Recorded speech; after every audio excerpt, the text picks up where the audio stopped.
السلام علیکم دوستو، جی ہم صحیح بخاری کی حدیث نمبر 7 کا پارٹ 2 آج ڈسکس کریں گے جس میں ہرقل شاہ روم کو لکھے گئے خط میں کیا لکھا ہوا تھا، یعنی رسول اللہ صلی اللہ علیہ وسلم نے کیا لکھا تھا ان کو پیغام حق دینے کے لیے۔ ہرقل شاہ روم نے نبی کی رسالت کے بارے میں کیسے جانا، اور پھر ہرقل نے کس کو قتل کرنے کا حکم دیا، جانیں گے پورا واقعہ اسی حدیث میں۔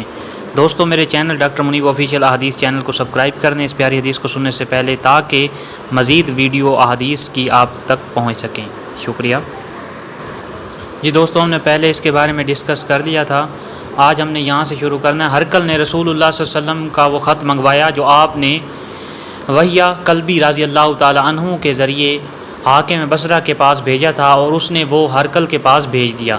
پھر اس کو پڑھا تو اس میں لکھا تھا، اللہ کے نام کے ساتھ جو نہایت مہربان اور رحم فرمانے والا ہے، اللہ کے بندے اور اس کے پیغمبر محمد صلی اللہ علیہ وسلم کی طرف سے یہ خط ہے شاہ روم کے لیے۔ اس شخص پر سلام ہو جو ہدایت کی پیروی کرے، اس کے بعد میں آپ کے سامنے دعوت اسلام پیش کرتا ہوں۔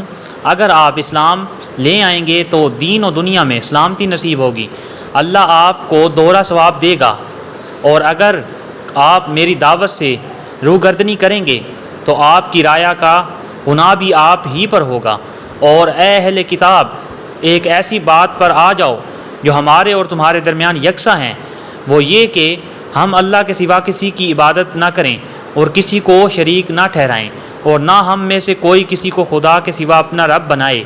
پھر اگر وہ اہل کتاب اس بات سے منہ پھیر لیں تو مسلمانوں، تم اس سے کہہ دو کہ وہ تم مانو یا نہ مانو، ہم تو ایک خدا کے اطاعت گزار ہیں۔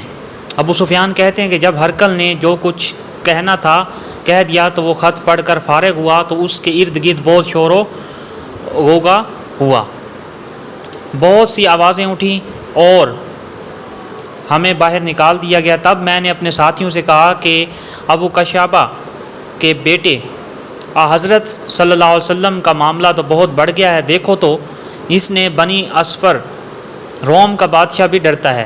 مجھے اس وقت سے اس بات کا یقین ہو گیا کہ حضور اکرم صلی اللہ علیہ وسلم عن قریب غالب ہو کر رہیں گے، حتیٰ کہ اللہ نے مجھے مسلمان کر دیا۔ راوی کا بیان ہے کہ ابن ناطور ایلیا کا حاکم ہرقل کا مصاحب اور شام کے انصاری کا لاٹ پادری بیان کرتا تھا کہ ہرقل جب ایلیا آیا ایک دن صبح کو پریشان اٹھا، اور اس کے درباریوں نے دریافت کیا کہ آج ہم آپ کی حالت بدلی ہوئی پاتے ہیں، کیا وجہ ہے؟ ابن ناطور کا بیان ہے کہ ہرقل نجومی تھا، علم نجوم میں وہ پوری مہارت رکھتا تھا۔ اس نے اپنے ہم نشینوں کو بتایا کہ میں نے آج رات ستاروں پر نظر ڈالی تو دیکھا کہ ختنہ کرنے والوں کا بادشاہ ہمارے ملک پر غالب آ گیا۔ بھلا اس زمانے میں کون لوگ ختنہ کرتے ہیں؟ انہوں نے کہا یہود کے سوا کوئی ختنہ نہیں کرتا، سو ان کی وجہ سے پریشان نہ ہوں۔ سلطنت نے تمام شہروں میں یہ حکم لکھ کر بھیجا کہ وہاں جتنے یہود ہیں سب کو قتل کر دیا جائے، یعنی کہ انہوں نے حکم دیا کہ تمام یہودیوں کو قتل کر دیا جائے۔ انہی باتوں میں مشغول تھے کہ ہرقل کے پاس ایک آدمی لایا گیا جسے شاہ غسان نے بھیجا تھا۔ اس نے رسول اللہ صلی اللہ علیہ وسلم کے حالات بیان کیے۔ جب ہرقل نے سارے حالات سن لیے تو کہا جا کر دیکھو وہ ختنہ کیے ہوئے ہے یا نہیں۔ انہوں نے اسے دیکھا تو بتلایا کہ وہ ختنہ کیا ہوا ہے۔ ہرقل نے جب اس شخص سے عرب کے بارے میں پوچھا تو اس نے بتلایا کہ وہ ختنہ کرتے ہیں۔ تب ہرقل نے کہا کہ یہ وہی محمد صلی اللہ علیہ وسلم اس امت کے بادشاہ ہیں جو پیدا ہو چکے ہیں۔ پھر اس نے اپنے ایک دوست کو رومیہ خط لکھا، اور وہ بھی علم نجوم میں ہرقل کی طرح ماہر تھا۔ پھر وہاں سے ہرقل ہمس چلا گیا۔ اب ہمس سے نکلا نہیں تھا کہ اس کے دوست کا خط اس کے جواب میں آ گیا۔ اس کی رائے بھی حضور صلی اللہ علیہ وسلم کے ظہور کے بارے میں ہرقل کے موافق تھی کہ محمد صلی اللہ علیہ وسلم واقعی پیغمبر ہیں۔ اس کے بعد ہرقل نے روم کے بڑے آدمیوں کو اپنے ہمس کے محل میں طلب کیا، اور اس کے حکم سے محل کے دروازے بند کر لیے گئے۔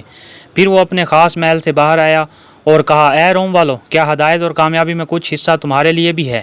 اگر تم اپنی سلطنت کی بقا چاہتے ہو تو نبی صلی اللہ علیہ وسلم کی بیعت کر لو اور مسلمان ہو جاؤ۔ یہ سننا تھا کہ پھر وہ لوگ وحشی گدھوں کی طرح دروازوں کی طرف دوڑے، مگر انہیں بند پایا۔ آخر جب ہرقل نے اس بات سے ان کی یہ نفرت دیکھی تو ان کے ایمان لانے سے مایوس ہو گیا۔ تو کہنے لگا کہ ان لوگوں کو میرے پاس لے آؤ۔ جب وہ دربار آئے تو اسے پایا۔ آخر جب ہرقل نے اس بات سے ان کی یہ نفرت دیکھی اور ان کے ایمان لانے سے مایوس ہو گیا تو کہنے لگا کہ ان لوگوں کو میرے پاس لاؤ۔ جب وہ دوبارہ آئے تو اس نے کہا کہ میں نے جو بات کہی تھی اس سے تمہاری دینی پختگی کی آزمائش مقصود تھی، سو میں نے دیکھ لیا۔ تب یہ بات سن کر وہ سب کے سب اس کے سامنے سجدے میں گر پڑے اور اس سے خوش ہو گئے۔ بالآخر ہرقل کی آخری حالت یہی رہی۔ ابو عبداللہ کہتے ہیں کہ اس حدیث کو صالح بن کیسان، یونس اور معمار نے بھی زہری سے روایت کی ہے۔ جی دوستو، مزید رسول اللہ صلی اللہ علیہ وسلم کے پیغامات اور احادیث سے جڑے رہنے کے لیے میرے چینل ڈاکٹر منیب آفیشیل احادیث چینل کو سبسکرائب کر لیں اور گھنٹی کے نشان کو پریس کر لیں تاکہ مزید میری احادیث کی ویڈیو آپ تک بر وقت پہنچ سکیں۔ اور رسول اللہ صلی اللہ علیہ وسلم کا فرمان ہے کہ جو شخص میری حدیث سنتا ہے اور اس کو آگے بیان کرتا ہے تو رسول اللہ صلی اللہ علیہ وسلم کا فرمان ہے کہ اللہ اس شخص کے چہرے کو روشن فرما دے جو مجھ سے حدیث سنتا ہے اور پھر آگے دوسروں کو پہنچا دیتا ہے۔ تو دوستو، آپ بھی صدقہ جاریہ میں حصہ لیں اور دین کی باتوں کو پھیلائیں۔ جزاک اللہ۔